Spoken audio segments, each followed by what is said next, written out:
Hey guys, welcome to That Florida Feeling. I hope everybody has had a great week.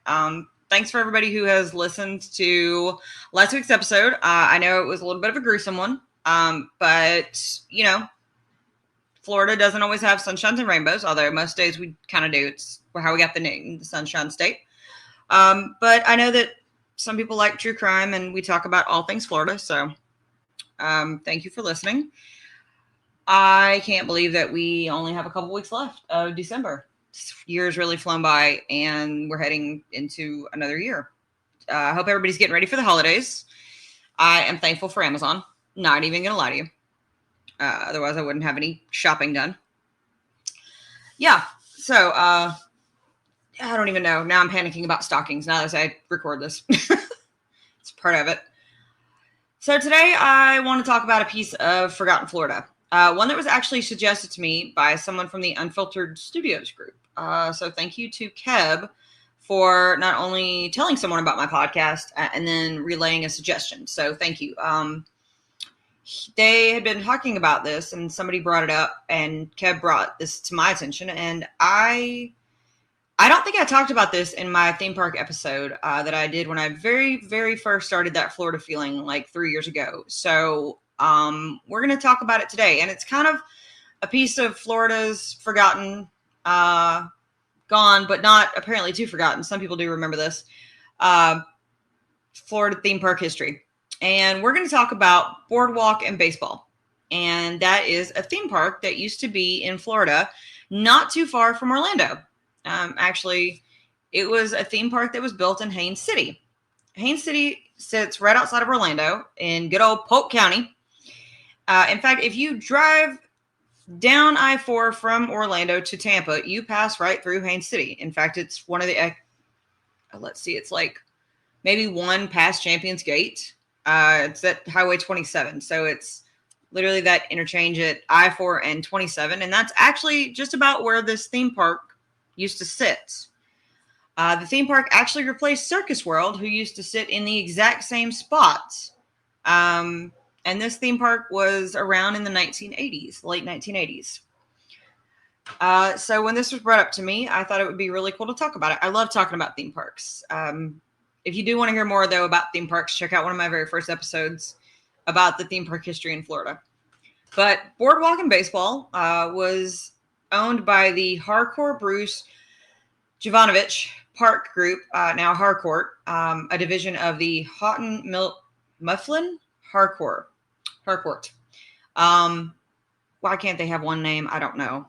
It would be so much easier.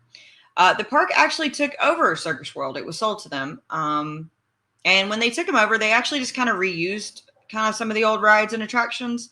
Because, I mean, why reinvent the wheel when you can just kind of spruce it up on a couple things? And that's kind of what they did. But they did know that they needed to have a new concept. You know, of course, the Circus World was making money, the people wouldn't have sold it. So obviously they needed a new theme. So the petting zoos were removed as they didn't fit the theme of baseball.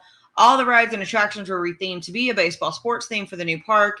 They even really went out of their, just blew it out of the ballpark literally, and built Baseball City Stadium, which was built on the site of the newly revamped theme park.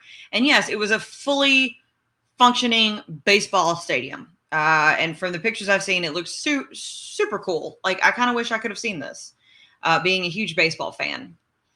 The park was sold from Circus World to the Harcourt Park Group in May of 1986. The same group that acquired Circus World also had just acquired SeaWorld and Cypress Gardens in other parts of Florida. So they had just bought Circus World in Haines City, SeaWorld in Orlando, and Cypress Gardens over in Winter Haven.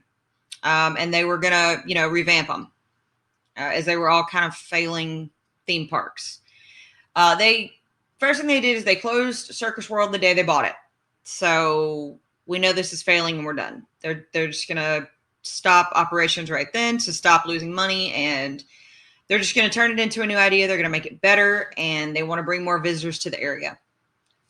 So the company's actual idea was to try to have it up and running a little less than 6 months later. They wanted to have it open in December of 1986, but with Circus World's poor reputation, a lot of other issues, and apparently a lack of maintenance, It took a little bit longer than expected. They didn't realize probably how much work they had to do because they had to restore part of the park. They had to restore the reputation to bring it back as something better.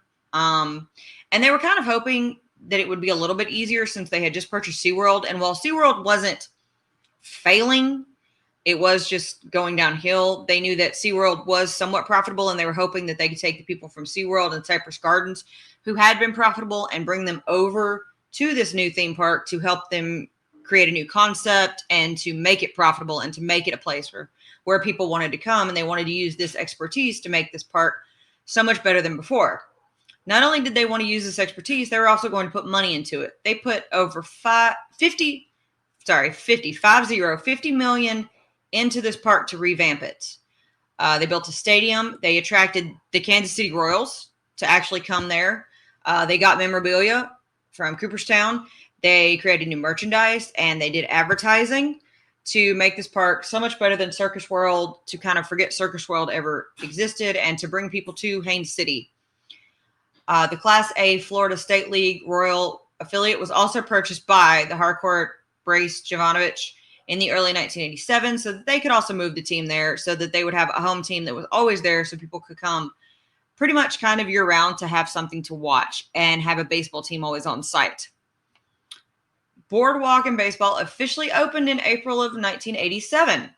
They had 2 diamonds, revamped rides. They even had Ted Williams, Don Drysdale, and Mel Allen to help open the new theme park.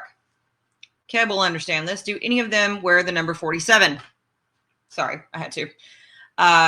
They also had their 3 sister properties. So there was 3 of them. So the Boardwalk and Baseball, SeaWorld, and Cypress Gardens, they kind of had them offer 3-day passes good for 1 day at each park to kind of, encourage travel to all 3 of them. It also helped with advertising. They did this at the beginning of June to hit up all their summer visitors, and they priced this well below the Walt Disney pricing to kind of draw people to their part of Florida outside of, Buena Vista, where Disney World sits. The Baseball City Stadium opened for its first event, the 7th annual Pizza Hut All-Star Softball Game, on February 7th of 1988, and it was actually televised on NBC. Now, attendance for the parks started great. I mean, the first year they were showing well over 1.5 million, even closer to 2 million. But unfortunately, it did start dropping over the next year. I mean, in like the 30 and 40 percentile. Now, the park did have several exhibits that showcased artifacts from the Baseball Hall of Fame that they borrowed from Cooperstown. And the new park did manage to take the Kansas City Royals and get them to move from Fort Myers to their Baseball City Stadium for their spring training. So that's a draw in itself. The team did move the minor league to their stadium as the Baseball City Royals that they had acquired. The theme park also attracted ESPN and had 2 quiz shows filmed there in 1988 and 1989 as Boardwalk and Baseball's Super Bowl of Sports Trivia that was actually hosted by Chris Berman. So, it seemed like they had everything going for them. They were attracting people. They were attracting ESPN, the Kansas City Royals. They were doing everything they could to make this profitable, to make it fun, to draw people in. And they actually had some really fun attractions and rides kind of beyond that center baseball stadium. They had batting cages. They had a bullpen. They had a carousel, bumper cards, dragon coasters, Grand Rapid log flume with double dips, which kind of sounds fun to me. They had the Taste of Cooperstown, which is where you could go see the artifacts and memorabilia that they had borrowed. They had a baseball card studio where you could get your own baseball card made, which kind of sounds really cool to me.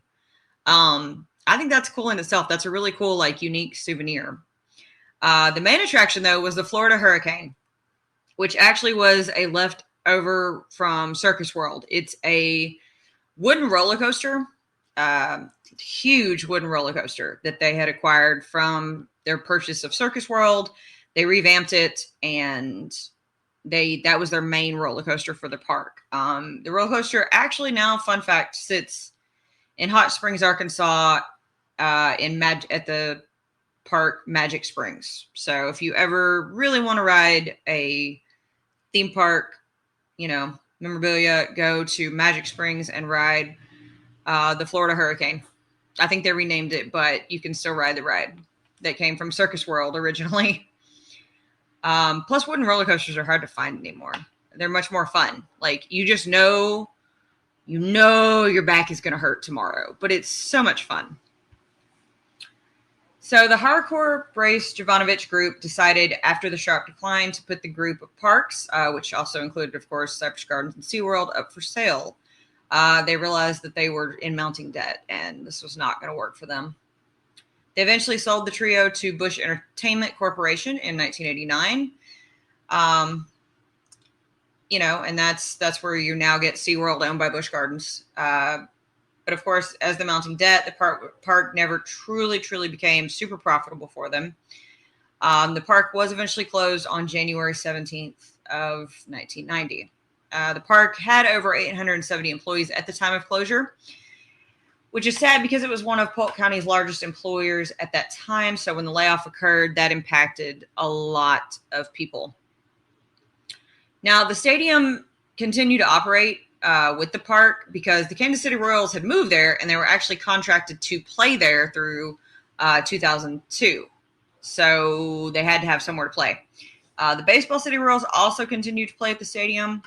So when they took out the park, they kind of demolished most of it except for the stadium and the building that held the very first IMAX theater that was a holdover from Circus World. Fun fact, the first IMAX theater was actually at Circus World in Haines City. Now, the Baseball City Royals, which was the Florida League, was sold the following season in 1992 and moved to Daytona Beach, Florida, becoming the Daytona Cubs, now the Daytona Tortugas, where you can actually still see them today. So the Daytona Tortugas were originally the Baseball City Royals. Another fun fact for baseball people. The Gulf Coast League that was also the Gulf Coast Royals, who had moved at the same time to Fort Myers, actually returned in 2000 for their final 3 years in Florida before being replaced by the Arizona League Royals. Oh, I didn't look that up, but I wonder if those are the same ones that are now the ones that are named after the Simpsons team. Should have looked that up. Crap. Okay. Did not prepare for that. Sorry. Just wrote that down and didn't prepare. I failed. No. The Kansas City Royals eventually finished through their contract and moved their spring training home and entire Florida operations to Surprise, Arizona in 2003, which is why the Kansas City Royals are no longer in the Grapefruit League. They're now in the Cactus League for spring training, which sucks because that would have been cool to see them. The stadium and theater were eventually demolished soon afterwards, taking away all remains of whatever would have been Circus World and Boardwalk and Baseball. Now, the area that the park sat on kind of sat desolate for a little bit. Eventually, it was sold to a developer after sitting idle for a couple years. The area, though, is now home to Posner Park, which is actually a large retail development right off I-4. So if you've ever driven down I-4 and you go to Haines City and you look over and there's like a PetSmart and I think there's like a Books A Million over there and like Target, that is exactly where these theme parks used to sit. So you used to be able to see them from I-4, which I think that would have been so cool. Unfortunately, that development site and all that around it no longer holds any traces of these long forgotten parks. Honestly, Boardwalk and Baseball sounds amazingly fun. Like, I think that's a cool concept. I kind of wish that I had seen it. I'm a huge baseball fan. I love spring training. I loved going and seeing the Rays play when I lived in Tampa. Now the Jumbo Shrimp up towards Jacksonville. I think it's just such a fun thing to do. I would have loved to have been able to make my own card, have seen the stuff without having to go to Cooperstown, maybe catch a spring training game. It just seems like such a fun concept. I hate that it failed, but unfortunately, the downfall of the park was the same downfall as many others in that area. It was in Disney's backyard. The mouse always seems to win. There's actually a lot of failed theme parks, not only in Florida, but in Orlando, in that area. And it always comes down to Disney just did it better. And that's why I say, if you want to hear about other theme parks, go listen to my theme park episode it's got to be like my second or third episode. So forgive me if it's awkward. But the mouse just always seemed to do it better. And that's probably why they're still around so many years later.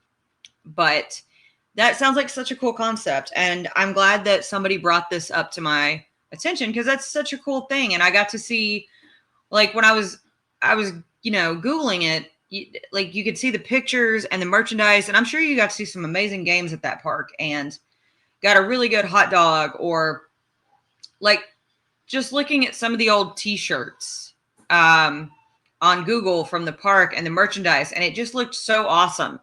And, just probably getting to see some baseball players that they probably got to come there would have been so cool, or running into just different people. And I kind of wish I could have gone to that park. I kind of wish it was still around, but I would not have wanted to go to that park and run into Florida Man. Because let's face it, it's Polk County, so we know there's Florida Man. Actually, today's Florida Man is from Polk County, believe it or not. Actually, it's not hard to believe. It's Polk County.